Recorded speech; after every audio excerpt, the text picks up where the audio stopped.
Hello, ladies and gentlemen, boys and girls, sports fans. I usually say college football fans, but sports fans across the nation and around the world. This is Tim May with the Tim May Show, usually featuring Clay Hall, but Clay Hall has been down in Mississippi for memorial service, etc., for his mom, and I wish him best. He'll be back middle of the week.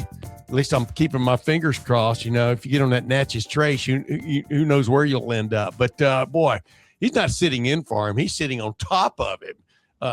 Aaron Portzline, welcome to the Tim May Show for the first time, and I hope it's not the last, my man. We've got history. Go ahead. Tim May, I never thought I'd end up on the podcast. What a thrill, man. Thanks for having me. And let me say, too, best wishes to Clay Hall and his family. Yeah, no kidding. I mean, you know, his mom and his dad both had long-term sort of things they were dealing with, and he passed away, and that happens to everyone. It happened to me, and I don't know if it's happened to you yet, but that's life, or whatever you want to call it. I'm getting philosophical and stepping right in the middle of it. But man, you talk about timing, man. I set this up last week. I wanted to have Aaron Portzline on my podcast, and mainly it was kind of to talk about, can the Blue Jackets keep on keeping on coming out of the Olympic break. But oh my goodness, you're an aficionado on a sport called ice hockey, yes, which was just a kind of a foreign language here about 25, 30 years ago until the Blue Jackets came to town. And you teamed up with Michael A-Race, and then you got your own team, meaning you became the first team of covering the Blue Jacket hockey in the city of Columbus, and then went on and parlayed that into a now long-time career with the Athletic, where now, I mean, you write for the New York Times. I mean, what's that like, Aaron? I mean, Tim, look at your career too. Like, I never wrote for the New York. Well, I did have a couple of bylines in New York Times, I guess. But go ahead. Dream of any of this? You know what I mean? Yeah. Did you know to dream of any of this? No. You know what I mean? That's what I think. Come on. Honestly, you were one of the guys, Tim. I don't want to date you here. Oh, man, this isn't a memorial service. Go ahead. I don't want to make you feel old. But when I got a call from George Strode, the former sports editor at the Dispatch, 1988. Mm-hmm. I think he just hired me to keep me from bugging him about a part-time job. I walked into that place, and for a small town guy from Mount Vernon, Ohio, to even go into the Dispatch building was Wait a minute. You were born in a log cabin in Mount Vernon. Go ahead now. Yes. And I always tell people the story. I was sitting there the first night, elevator dinged, and Bob Baptist got off the elevator. I've been reading you, Bob Baptist, Bob Hunter, John McNeely, rest of soul, all these luminaries. Yeah. Bob Baptist walks off the elevator, and it might as well have been Paulina Portskova to use the reference from back then. I was like, boy, hey, that's when you knew you needed glasses. Go ahead now. Oh my God. Right. Anyways, it was overwhelming. And so I never even dreamed of working at the Dispatch, if I can be honest with you. And I loved my time at the Dispatch, but to have had a career doing this, just, you have an incredible career. You won't ever stop, Tim May. Yeah. It's been a thrill, eh? It's been a thrill. Yeah. Oh, absolutely, man. Just when I'm about to get out, somebody grabs me and pulls me back into it. But like last year, I was going to be done after the national championship season the year before. And I just go, you know what? I'm really curious.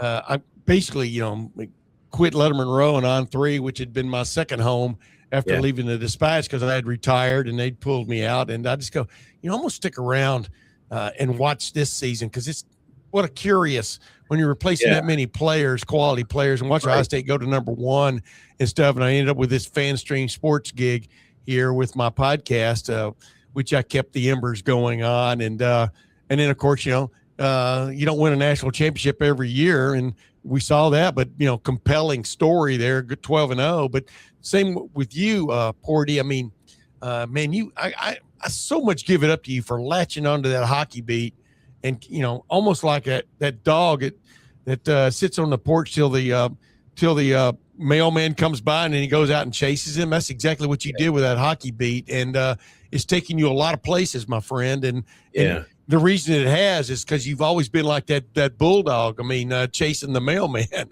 You're not going to be satisfied till you catch him. And dude, the effort you put in every day.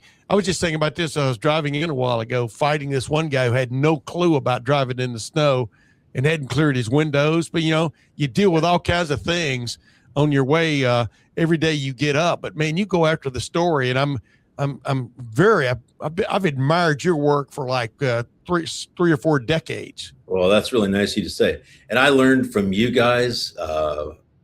So just being in that realm, Marla Rudenauer, I should mention her, was a huge inspiration and education for me. She kicked my ass a few times when I was young and needed it. Just saw her the other day, always a thrill. Yeah, well, and Tim, you've done the same thing. You know how these jobs are, like the best plans. Sports editors always want a budget. What are you writing next Thursday? Yeah, exactly. I mean, like between now and then, they're going to play 4 games. 3 guys are going to get hurt. They're either going to win 6 in a row or lose 6 in a row. They're going to make a trade. Like, I can't tell you what I'm writing. I can tell you what I'm writing for tomorrow as of now, but that could blow up by the end of the day too. Every day's got its own.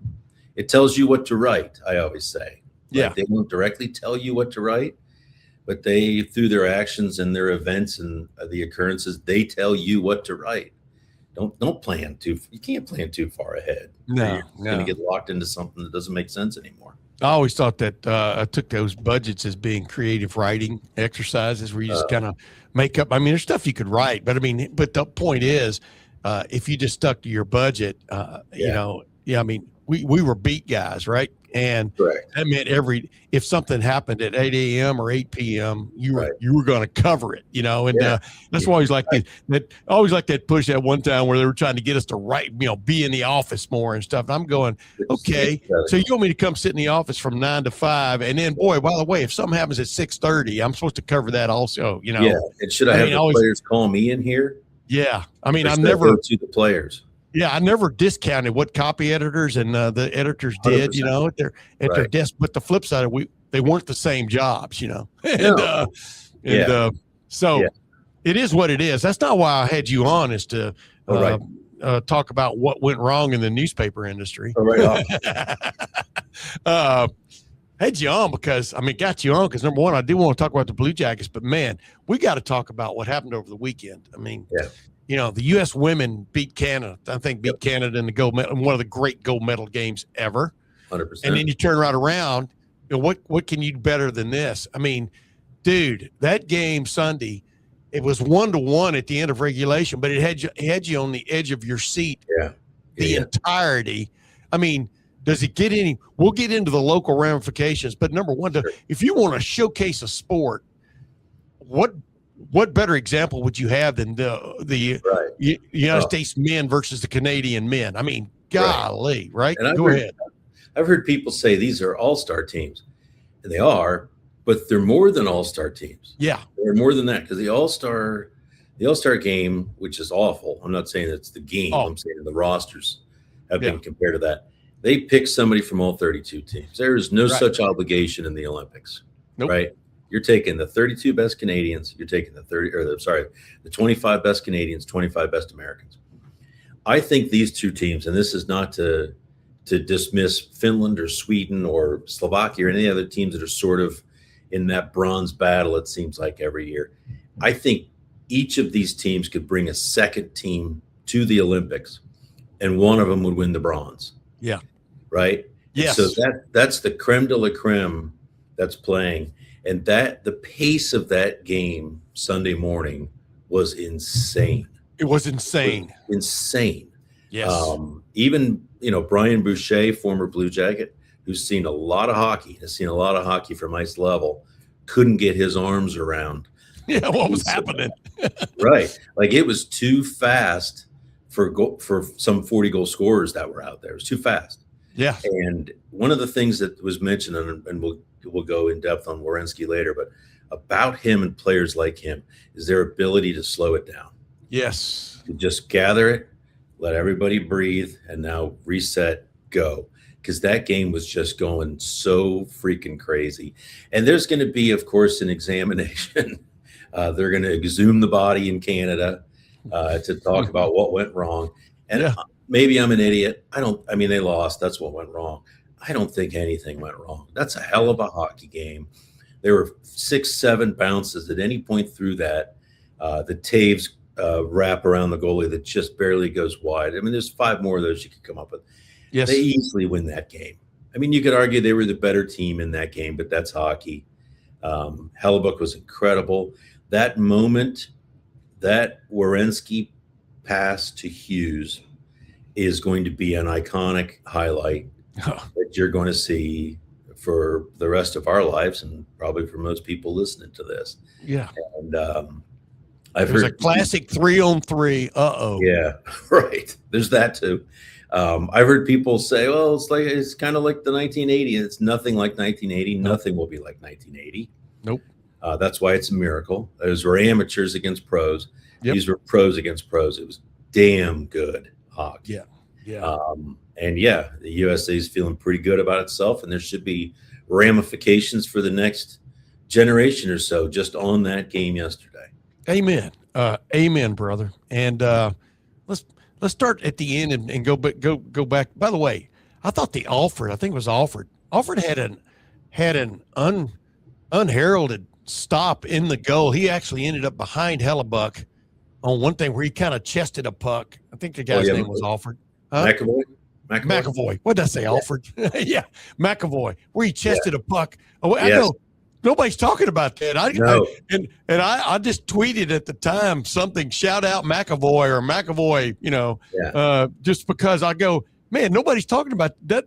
That would have been, it was an unbelievable play, right place, right time. Yeah. As good as Hellebuck was, he couldn't stop every shot, and it was crazy. But let's start begin at the ending.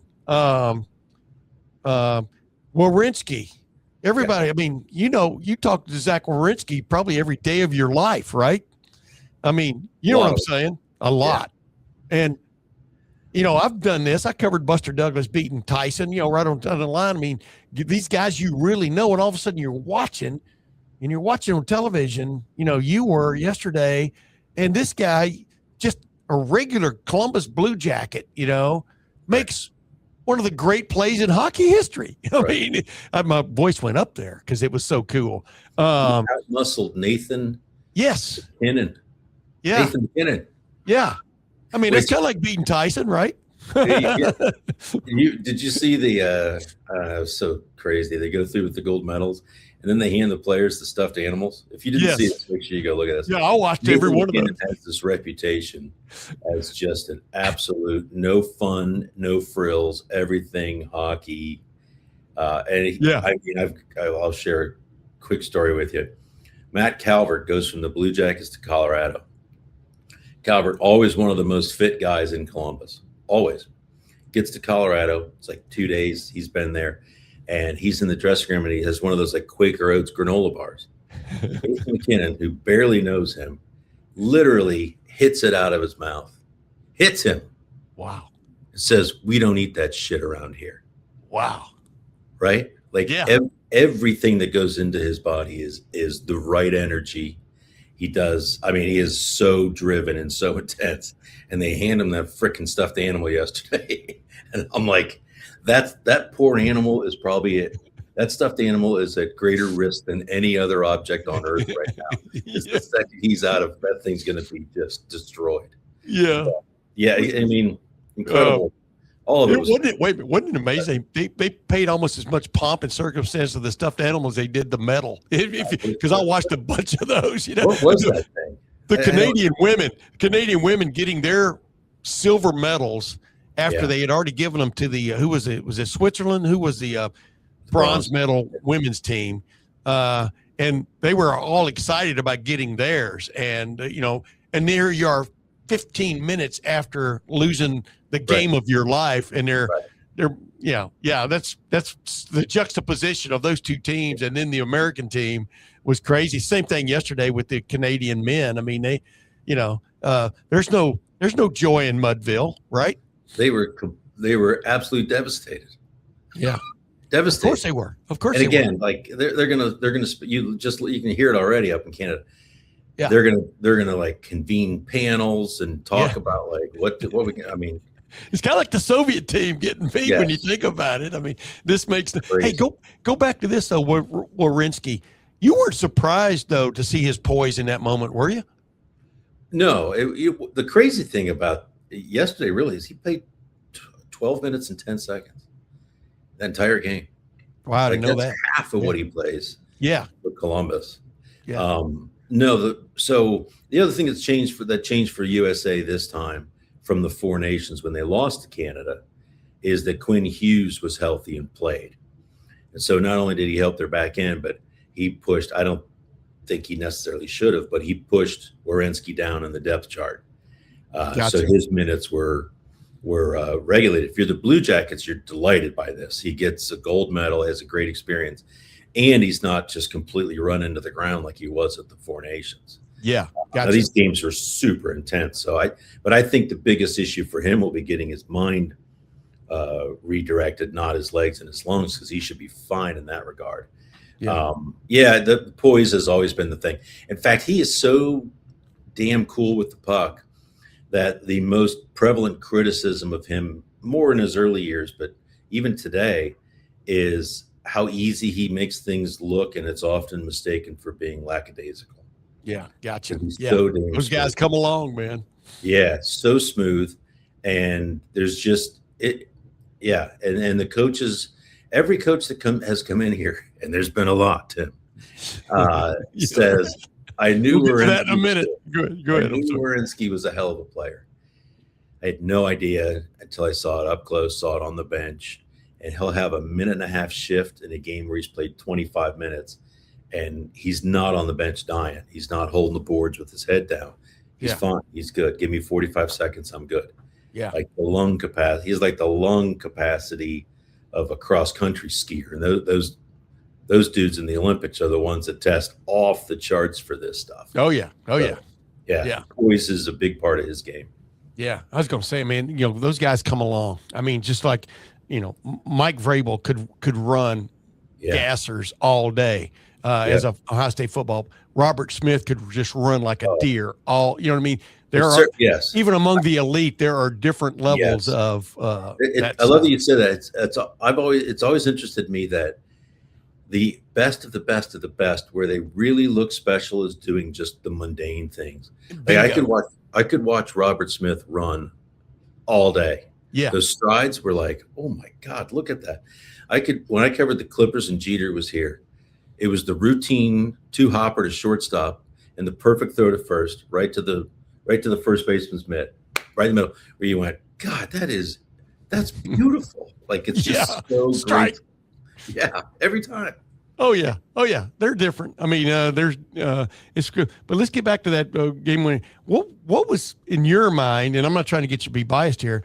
I thought the pass from Werenski to Hughes, was the real wow. To the Jeter throw to first. I mean, you know what I mean? I mean, it was so on point. Pardon the pun. And then. And then Hughes with knowing to keep it. I mean, he kept it low because he knew the goalie was going to be. Do they think of all this as all that's going on? That because the goalie's going to have to move. That what's the hole between your legs? The 5-hole. Right. Do they know the 5-hole is there if they 100%. Can get it there? Go ahead. I'm sorry. And the first rule, and that wasn't a classic 2-on-1. It wasn't even really a 2-on-1. At all, but you always take away the pass. Like you let the first guy shoot. You take away the pass because you don't want the goalie having to move. Because when they move, there's openings. Gotcha. There's space there. Yeah. That essentially played out as kind of a 2-on-1, and that the pass went quickly over to Hughes, so the goalie's got to move. I'm not sure, and maybe in a couple of years Jack Hughes would admit to this. I'm not sure that puck went where he intended it to go. It's sometimes if you're shooting. If you're trying to go bar down, far corner, I thought he was trying to go far corner, gotcha. Right under the crossbar. Makes sense. Sometimes you show that with your shot, and if you whiff, it can be a bad read for the goalie too. Yes, yeah. So I'm not sure that puck went where he wanted to, but before that, the play. This is the first question I have for Werenski, is just that exchange with McKinnon, like. Yeah. McKinnon is, again, one of the fiercest competitors. What did he see? How did that puck end up? Not just clearly to him, but with the ability to turn around and make a play. Yeah. And the pass, I'm not even sure who was coming back for Canada, but we're talking. He's coming. I mean, we're talking like a half an inch. It got passed to Hughes, and then Werenski can put.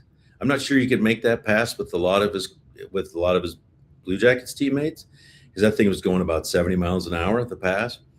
And Hughes is obviously such a talent. Not only does he gather that with ease and rip it, but there's just a whole lot of skill on display in that exchange. Yeah. What a moment for that to. God, the Hughes family. Wow. By the way, speaking of making passes, the guy that the Blue Jackets got from the Detroit Red Wings, who was on the very tail end of his career way back early. What was that? The big time player's name. I'm drawing a blank. Are you thinking Sergei Fedorov? I'm thinking Sergei Fedorov.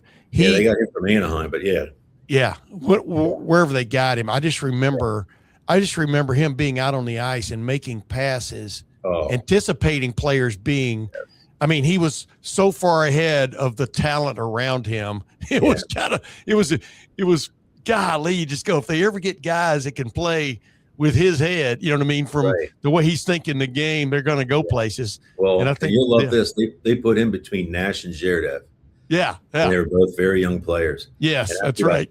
After about 10 games, he was asked by another, it wasn't my question, it was Eric Stevens in Anaheim. What is it like playing between Nash and Zherdev? And Fedorov takes a deep breath, a sigh, and says, "It's not easy." Then he went on an explanation, which was like a minute and a half long. It almost buckled my knees. He talked about how those guys have come out of systems and have been allowed to play in a way that they create everything. Yeah.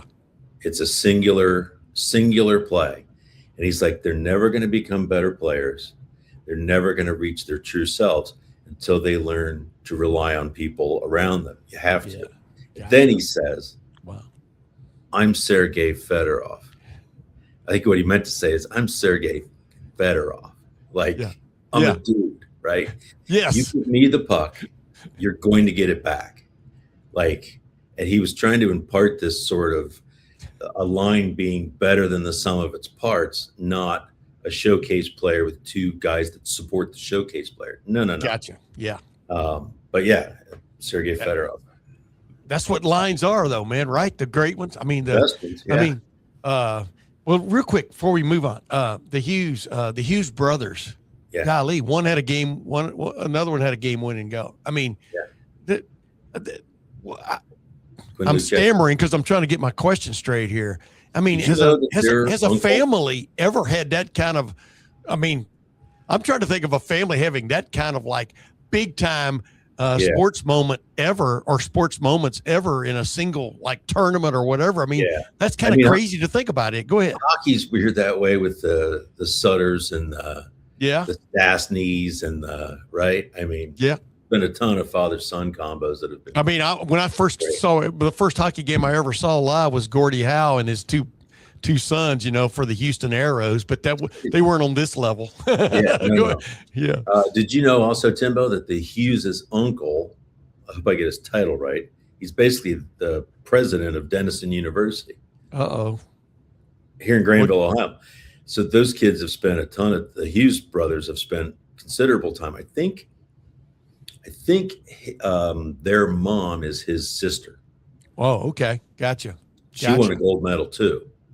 Wow. As coach of as an assistant coach of the women's team. I didn't realize that. I wasn't paying attention. They spent a lot of time in Central Ohio, even some holidays, is my understanding. Well, if they ever become free agents, what do you think? I mean, do you think there's CBJ pitch, right? have a shot? Huh? Your uncle's only 30 minutes away, boys. Yeah. Exactly. Yeah. When you need him, you need him. And how so you guys. Yeah, and you could play Oberlin Country Club. I mean, not Oberlin, Denison Country Club, which used to be Granville Golf Club. And if you don't want to drive that far, you can play Raccoon International right there off the 161. Bingo! I think we've all been there at least once in our lives. Raccoon. there's about 12 golf courses in that area. And as soon as Intel gets done, there'll probably be another 5. But I digress. I'm just worried about all the rates going up out there because of the quote new money end quote in town. But you live in that area. I'll get your feedback one of these days how the quaint little town of Granville has changed in about 10 years. What do you think? They're fighting the good fight. Huh? They are fighting the good fight. Well, I know, but change is inevitable, especially when you have machines that can flatten hills. I digressed. What do you take from this United States run to the gold medal, Porty? Like you said a while ago, I mean, the Canadians really had taken the place of the USSR when it came to men's hockey. I mean, look at the records, et cetera. The United States hadn't won a gold medal since 1980 when a bunch of amateurs won it. I remind people too, back then that tournament wasn't the same as this. There wasn't a quote gold medal game per se because they played a round robin, in the end. They didn't play the staggered or whatever you want to call it, the bracket thing, Right. But still, you still got to win to win it, right? But what do you make of this, man? I mean, because I want to go back and talk about that game again in a minute, just on what you were talking about earlier. But what do you make of this in terms of a monumental moment when it comes to United States hockey? Yeah. Well, so I would say this about hockey in the U.S., and I think this has a moment like that, a game like that has the power to change it, just like it did in 1980. I was 9 years old watching it going, what the hell is this, and where can I get more of it? Yeah. That was my baptism. That's why I always wanted to cover hockey. So where hockey is, it's big, right? It's big. Yes. In Minnesota, it's big in upstate New York, it's big in Michigan, all of those places, Boston. But where it's big in Florida now, it's big in Texas. Where it is, it's big. What it doesn't have that the NFL has maybe more than anybody, it doesn't have that connective tissue, right? So wherever you go in Canada, it doesn't matter how far away. If you're in Saskatchewan, which doesn't have a team, they are fans of the Winnipeg Jets, the Calgary Flames, right? They've got a team. Yeah. And everybody in that country, the old timers anyways, it cuts right down the middle of two. Are you a Canadiens fan or are you a Leafs fan? You're one of the others. Everybody up there, not everybody, 96% of people up there have a team. The U.S. doesn't have that connective tissue. So when you drive an hour west of Columbus, who knows? Yeah. Are they fans of anybody, right? Yeah. This has the power, I think, to reach those gaps and create fans in those places. I've already had some people on Twitter say, hey, how easy is it to get tickets to games? Like, it's this. I mean, honestly, some of it's heated rivalry, which has been crazy. But this has the power to reach people who were not already reached, because the NHL is in the places that it always is, so it attracts the people that are there. Yeah. This reaches a whole different audience of people. I agree. We had Dale Clay and I had Dale Cox on our show a couple of weeks ago. Yeah. And, by the way, in dire need of a kidney, if you can Donate help, yeah, absolutely. You know that, man, better than anybody. But I was bringing up with him when I first moved up here in 1976, there were like maybe 3 sheets of ice in central Ohio, I'm trying to, and now I said, then the ice age cometh, especially with the Blue Jackets. Yeah. But I mean, the chillers, north and whatever call the one up the road from me, Sports Ohio. And then there's so much ice that there didn't used to be. There are so many players now in Central Ohio who are, have risen through the ranks. I mean, there was how many NHL players had come from Central Ohio back in 1980, Zero. Maybe none. Yeah. And now you've got a few, right? But, they need more ice still. Yeah. Oh yeah. That's what I was going to say. Yeah. The AAA Blue Jackets are building their own place up in Delaware County that I think is going to have 2 or 3 sheets in it. Wow. Still not enough. And the need is for areas that aren't already served. Southeast Ohio, Southwest Columbus, Southwest Columbus. like if you were to start a league now in Columbus, Ohio, your games would probably start after 10 o'clock at night. Yes. Everything else is full, right? Yeah. The other thing I would say is, and this isn't anything about Pittsburgh, but it's just it's the closest team to us. It's a great example. They came into the league in 67. The first player from Pittsburgh taken in the first round was R.J. Humberger. Wow. So almost 40 years later, right? Wow. Yeah.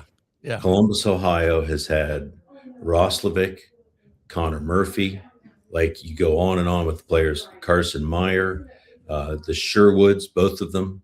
I'm forgetting the best player, Corrali.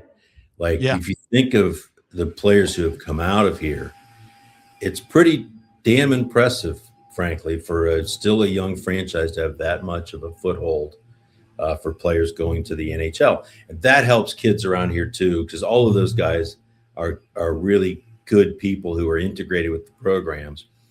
And that keeps their numbers high. Yeah. Because the kids see that as a possibility now. So yeah. It's funny. This is just going to further that. It is. It's going to multiply that. You may remember this. Remember we have to do that. We had some kind of sports section thing where we do a feature story. I don't remember what it was called, but I did one time on who's more recognizable walking down the street, Rick Nash or Terrell Pryor. Remember? You may not remember, but it was really cool. Todd Chirac hooked me up and stuff, but Rick was really good about it. And he was quite humble about it, about Ohio State football versus this new kid in town and stuff. Yeah. But I'm not trying to segue into the Blue Jackets that quickly, but I do want to say it's like these small moments. Well, not a small moment. The Werenski moment, is another one of those building blocks, stepping stone to make the true major league team that Columbus has in town, the NHL, and the Blue Jackets be even more, give them more credit, more recognition, et cetera. Sure. Do you feel that too? Cause you can go out and watch the Blue Jackets play now the last part of this season and see a guy who made a hell of a play in one of the most watched hockey games of all times, maybe the most watched, right? Every little thing helps, right? Yeah. What I always thought was interesting about Columbus, and I don't think Nash saw it at the start, but he recognizes it now. We would be sitting in like Tim Hortons having a coffee, working on a story. I'm talking to him. Yeah. People would walk past me, and Nash is sitting this way, and they would walk past. And when they got past our table, they would turn around and go, "Oh my God." But nobody stopped and said anything. Right. Yeah. And Nash was like, "Yeah, you can feel it." Right. Yeah. And Werenski is like, one of the things he loves about playing here is he's like, you do get to interact with the fans, but it's not a mob scene. Like there's I don't know what it is about Respect. Yeah, sure. But then, but then it does, in the early days, there would be guys would try to get into these bars with lines to get in. Never been my scene. But me neither. They'd be like, we don't have any room right now. We're good. Hang on a second. Yeah. And then like an Ohio State football player would walk up, some guy that like I couldn't pick out of a lineup, like, yep, you're in. And like, wait a minute. Like here's these pro athletes that are like, what is this? Yeah. Where in Toronto would have been private room. You know what I mean? Yeah. Oh yeah. And I do think that much has changed.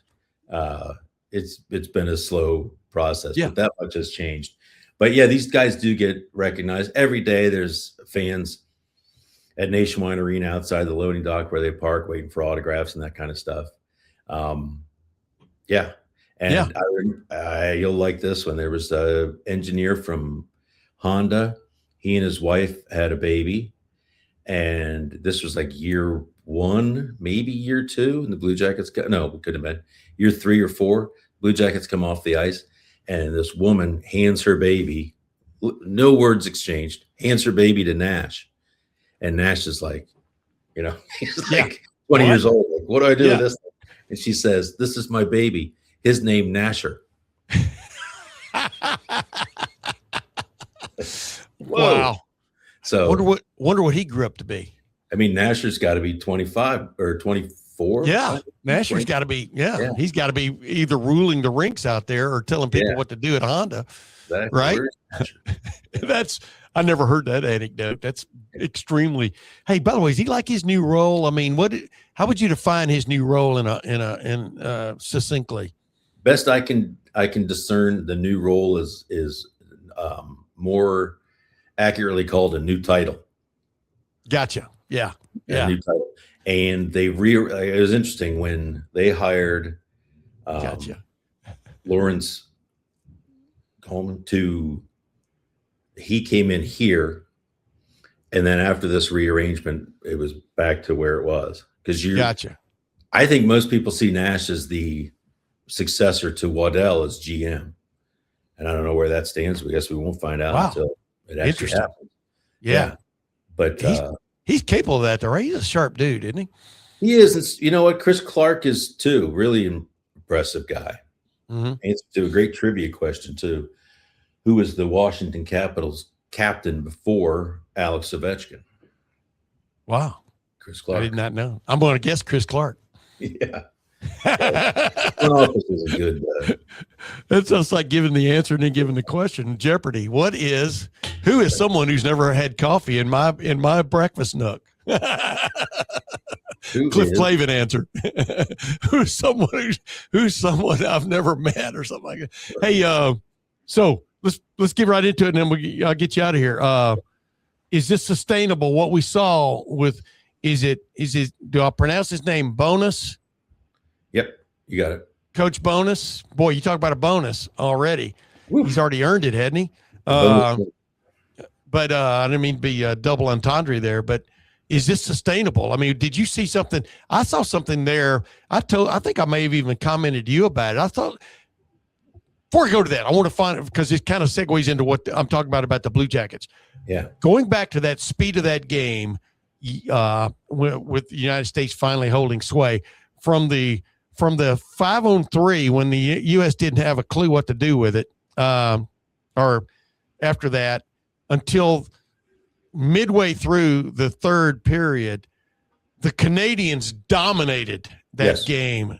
And it was kind of like watching a soccer match where you couldn't get the ball past the midfield point. Right. I mean, it was, we've seen that movie before. Oh yeah. And you're just going, oh my God. I mean, and I'm going, it's kind of like watching a washing machine where the same, the kind with the glass front where the same thing is going around and around. And you're going, how do you stop this? Right. And I gave it up to the U.S. coach. What was his name? Come on now. I'm trying to think. Anyway, what's the U.S. coach's name? I can't remember. Yeah. He's trying. He's putting some on Tortorella. Tortorella. Yeah. What am I talking about? They're trying to make the changes, and it's not. It was like trying to grab a squirrel's tail that's got a head. I mean, it was crazy, right? And I'm just going. This is going to be. I thought my good buddy, he's the guy I always get my picks from for the Kentucky Derby, especially the trifecta. I think he's great at that. Eddie Olczyk. Yeah. I thought he summarized it. It was like could have been 5-1 and not have been a surprise. Right. That's when Hellebuck just rose to the occasion. I mean, it was unbelievable to see a guy just stand up and go, not on my watch.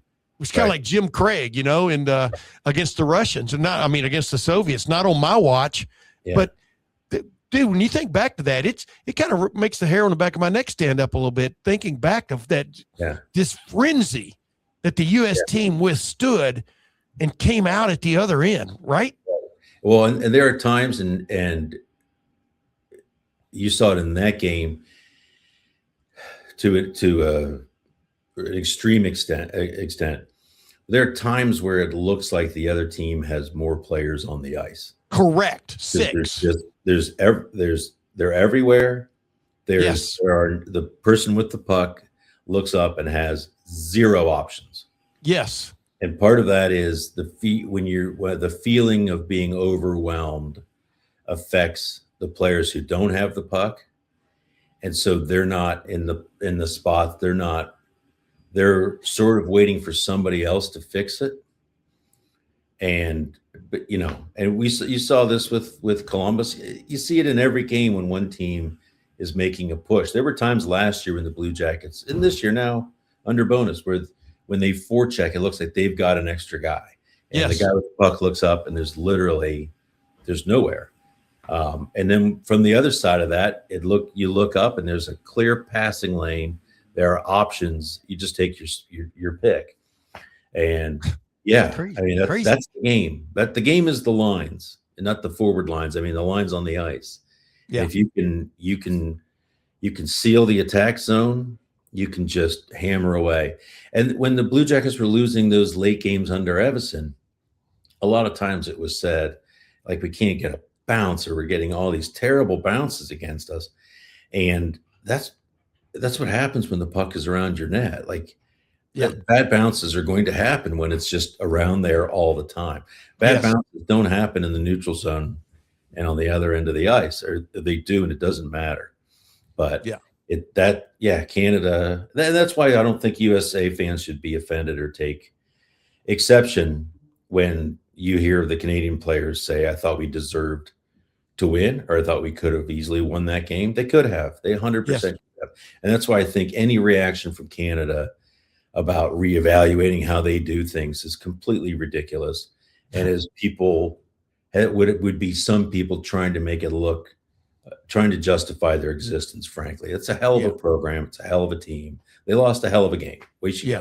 Yeah. Create chances is the whole essence of sport, right? And they created them. They just couldn't finish them. And, it goes, I've told that story a million times. Dave King came to a Ohio State football practice one day right after the Blue Jays came to town. I said, I went up to him and I said, I couldn't handle being a coach in your sport. And he goes, "Well, why is that?" And I said, "Because you have all these set plays, you have all these things, you work on defense, whatever, and then just something out of nowhere, some kind of chaotic thing happens and the puck goes in the net." I go, "I don't know how you can live with that." It's like, because you can do everything right and the puck take a funny bounce, or one guy just barely tip it the right way. And,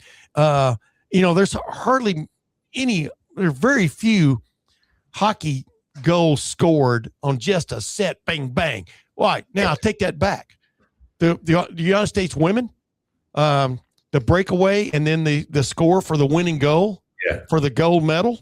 Incredible. That was a hell of a play. Yeah. And what a move to get around. Exactly. Woof. And then the same thing with the men. The winning goal was a hell of a play. It wasn't a chaotic. The puck bounced off of this and went off of that and went off this guy's mouthpiece. It couldn't be drawn up, right? Yes. The thing I've always loved about hockey that I think makes it different from the other sports is it is at once an incredibly violent, dangerous game where you can get seriously injured. Yes. And mixed in with all of that is just some beautiful artistry. Yes. With breathtaking creativity. You see players who see angles and see paths that you didn't see, and you go, "Oh, whoa!" Like, it's incredible. And then on top of that, it really has the mixture of those two very distinct and different elements. And then on top of that, you got guys jumping in the air. I mean, you got guys leaping over things. I mean, and you got guys reaching, 8 feet in the air to pull a puck down. And an insane concept. Yeah, it really is. Like, let's put razor blades on our feet. Yeah, lay on ice. Yeah, and then walls. Let's do walls around this thing. That's a great idea. Cushion them? Should we cushion them? No. Right. You hit them. That's your tough luck. And then on top of that, by the way, this is a round rubber, Vulcan rubber, whatever thing that's going to bounce and do all kinds of things. Right. And as the period goes on, there are going to be all these scrapes in the ice before the Zamboni gets his next shot. And the puck's going to do these different funny things. And you're going to catch an edge yourself and fall over. I saw that twice. The start of the game had the puck go off his butt while he was looking in a completely different direction and go into the net. Yeah. Star of the game. Yeah. Star of the game, ladies and gentlemen. Hey, real quick, how long would Jack Hughes live, by the way, on that shot? I mean, forever, right? I mean, well, he's a Ruzioni. He's Mark Johnson now, right? I mean, go ahead. First, he's going to get some free dentistry. Yeah. Oh my God, dude, that's the other part. Yeah, I don't You think didn't even mention that. I'm guessing by his build, he doesn't drink a ton. None of these guys do. Yeah. Not in season, anyways. Yeah. I'm guessing he never buys a beer in the U.S. again. Yeah. He probably pays double in Canada. Yeah. Right. Yeah. Plus you got to remember the tariff. Yeah, right. But no, you're exactly. Oh, that was the other thing I tweeted in the middle of the thing where the phrase you hardly ever hear. He has 2 cracked teeth. I mean, which what's his face overheard on the bench. While they were working on him. I'm just going, oh my God! And he's back in the. He might not have missed a shift. No. I may be wrong, but oh my God! Every time he was on the bench, when you have a mouth injury, your tongue just won't leave it alone. Yeah. Oh yeah. He was working it. Yeah. I know. And I just wonder they had to have shot him up with some kind of Novocaine there on his teeth or something. 2 cracked teeth, dude. You got nerves hanging out there. High up, not. Yeah. You remember the time Espen Knudsen took a puck flush right here, right under the nose? Yes. And it cracked the roof of his mouth like tectonic plates. So it shifted with that. Yeah. And they took him into the back room and pulled it back into shape. Which, God. No. Yeah. No. Anyway. I'm out. All right. Is back to this and I'll get out of here. The Blue Jackets is what we've seen in the last, month, right? When did Bowness show up? Yeah. Is this sustainable? Because my point is they're playing with a purpose now. I commented to you about this, I think a couple of weeks ago, that I just like the way they're not just the plan, but these guys are skating with a little bit more of an idea. I mean, of intense. I mean, the intensity, you can't play with the intensity of yesterday's game forever, but I mean, there seems to be a sustainable intensity there now. I really liked the way that was going. Is that sustainable? Go ahead. And what we saw yesterday, if I may, real quick, wasn't just intensity. It was intensity with incredible skill. Yeah. There are players, a lot of players in the NHL who, if they played with literally every ounce of energy and intensity they had, could not sustain that. Yes. Hey, wait a minute. When the greats get together and it's a team, like you said, it's a select team. It's not it's not a draft by, like a NFL first round draft where everybody thinks everybody takes everybody based on where they're right. No, they don't do that. They try to get somebody who fits in a team. But when you, just like Herb Brooks did, there are guys you have to cut, the guys you have to leave home. Same thing with this. I mean, that was a team out there, man. It was so, like, even Jack Hughes talked about this. Like he said, we just came together 2 weeks ago, back together 2 weeks ago, but everybody loved each. I mean, you could tell they were in it for everybody, not in it for themselves. Right. Go ahead. I think it's easier now too, because players on opposing teams get together and are friendly more than they ever were. That's a good point. 5 years ago. So that helps. Is it sustainable? I think their level of play is sustainable and in fact can even get better. The results are not sustainable. And I don't want to be a downer here, but you're not going to win 11 out of 12. They've won 7 in a row. Like at some point that's going to be more realistic. I still think they're a winning team. I think they have a really good shot to make the playoffs. I feel like they're doing this, and some other teams, like, what does Crosby's injury do to Pittsburgh? Like, keep hearing it's not a big deal. Well, if it wasn't a big deal, I think Sidney Crosby would have been playing for gold. Amen. Right? Yes. Like, so I'm guessing strongly he's not ready to go out of the break. Can the Islanders be caught? Can the Bruins be caught? The other one that weirds me out is if it were any other team and you saw them this far behind the Florida Panthers, you'd say, oh, they're done. Yeah. I don't think anybody wants to say the Panthers are done, right? So what does that charge look like? Yeah. But I think the Blue Jackets can win. I think they are feeling it. I think there's an understanding now by people around the league, but more importantly, in the room. The players have always believed in them. I feel like management is now on board that Jet Greaves is a starting goaltender in the National Hockey League. He's a really good player. and they'll see what, for a lot of these guys, it's going to be new. I mean, Greaves came up at the end of last year and was lights out in some really big games. That's a good sign. Yep. They have to keep Elvis in this thing. They have to. People are like, Elvis is starting too much. They've got 17 games in 30 days. Like, that's crazy. They only once do they have 2 days off between games. Okay. So you're going to have a backup. You're going to play the backup. He's got to play at least 5 of those games, in my judgment. He'll probably play more because he's been playing well. But it's all like, look, this team now has Boone Jenner on the 4th line. Mm-hmm. That's depth. That's change. That's what I was going to say. Is the depth there to sustain? You go ahead. That is new. And I won't be surprised if Nick Foligno is a Blue Jacket at the trade deadline. I can see that. Not as a lineup regular, doesn't have to play every night. But you put him in that room with some other really good leaders in that room. This team has a size about them. It's a big team, Tim. And there's some leaders in that room. Goodbranson, it can be a tough place some nights in the NHL where it's going really quick, best on a third pair. But those type of players, 6'5", 235, and just built like a behemoth. Yeah, crazy. In the playoffs, that is all different. Mason Marchment in the playoffs is different. Matthew Olivier in the playoffs, that's different. Not a ton of fighting, but you don't want that forechecking and those hits every night after night after night. Yeah. They feel like they might be a better playoff team than they are a regular season team, but they got to get in. Hey, what do they have to get to points wise in your prediction? I mean, in your estimation.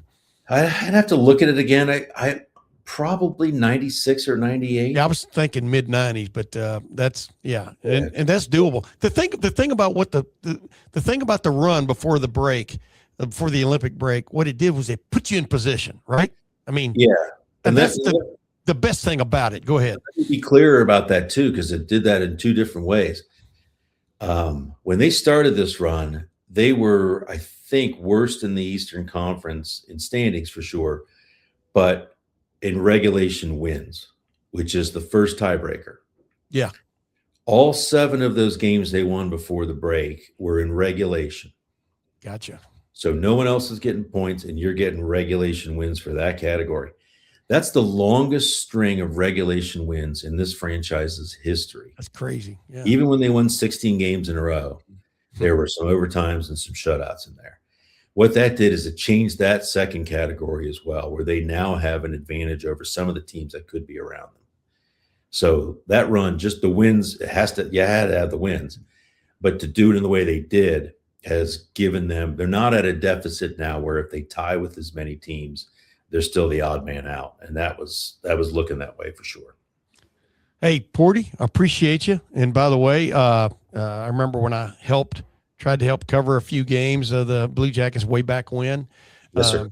I had trouble just keeping up with who was on the ice. I mean, just the change of lines and stuff, and and all the nuance. Because I would like to treat it like a football game, and it wasn't. It was like just ever changing. Guys, stop. Right? Yeah. And look for the centers. Look for the centers. Yeah. But I mean, I'm just like you talking about the points just then, and I'm just sitting there thinking, you become such an expert on this stupid sport. I mean, it's crazy. And I'm thinking about you. You grew up in Mount Vernon. You didn't grow up. I mean, I grew up watching junior hockey league games on cable out of Houston, Texas. They were showing junior hockey league games from Canada. I always liked the sport, but keeping up with who was on ice from, because Wayne, if you go to an Ohio State game, Julian Sagan's going to take every snap, probably, especially in a big game. Wayne Gretzky might be out there a third of the time, back in the day. I mean, to me, all that, it's like, it's just so, I don't know, it's so mind numbing keeping up with stuff like that. Go ahead. One thing I think in a market like this, especially where not everybody, myself included, grew up skating, you can easily forget that what you're seeing are people on skates. Right? Yes. Like, oh God, he went right past it. Like he's going 35 on skates. Like on skates. You forget because they do make it look so easy. Yeah, but you're right, man. the speed of that game to have been rinkside yesterday and just watch it. Like I always say, you think you can play big time football, go stand on the sidelines and watch these guys run into each other and how fast they're going when they're doing it. I mean, car crash on every play. It's crazy. Yeah. I went down when I did the Browns a little bit. Well, I've done Ohio State with you a couple times through the years. Yeah. And you stand there on the sidelines and you just hear the collisions and you go, and it's young men, taking it. I mean, but like I said, and this isn't slamming the women's sport, because the women's hockey has come so far. It's so unbelievable. And one of the centers of it is Ohio State University. And when you look at all the people involved, Nadine Muzzerall has done a hell of a job. But you look at this, you overlay the speed of the men's game to the women's gold medal game, and it's staggering how fast these men are moving. These huge guys are moving. And then you throw the little Hughes guys in there. I mean, there's still a place for the little guy, but the brutality and the artistry. Yeah.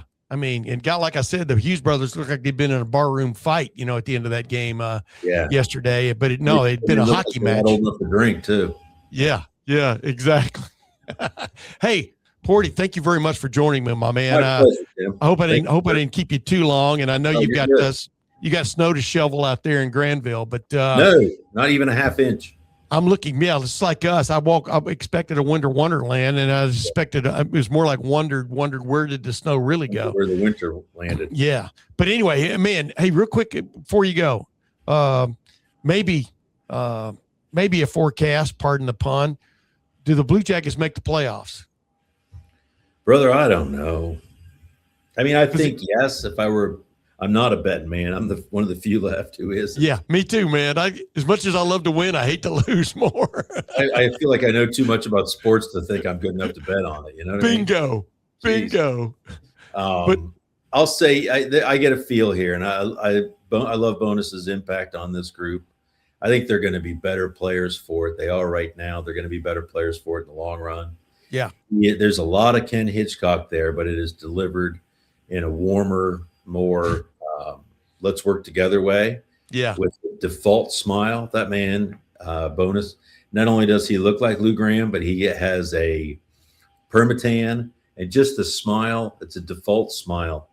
Yeah. And he's one of those guys, like, even when he came in with visiting teams, a lot of days you go to the morning skate. When the Jackets were done, you'd bolt.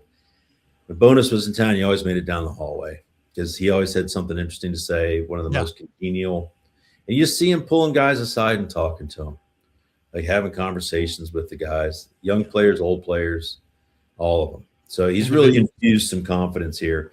I say they get in. Don't ask me who doesn't get in because of them, but it'll be a fun ride here the rest of the way. There you go. Ladies and gentlemen, that's Aaron Portzline, one of my longtime friends. We even shared a hotel room a few times covering the Buckeyes. Don't be telling secrets out there. Yeah, I didn't say a king. It was two queens. Two queens. Oh, two queens. Wait a minute, that didn't sound right either. But anyway, Aaron Portzline, thank you, man, for joining the Tim May Show featuring Clay Hall, who wasn't here, but who's going to be back. And man, I know I'll see you. I'll see you down the range, my brother. There you go. I appreciate you. Thanks, man. And until next time, ladies and gentlemen, I'll see you then. By the way, Clay has left the room. I wanted to let you folks in on a real bargain out there in the world of simulator golf. The Back Nine Golf, which is located at 2820 Fishinger Road in Upper Arlington, has a hell of a holiday box available to you right now. The value is nearly $300, but your price is $150 if you jump online. That's almost 50% off if you jump online at Columbus at theback9golf.com. That's their email address.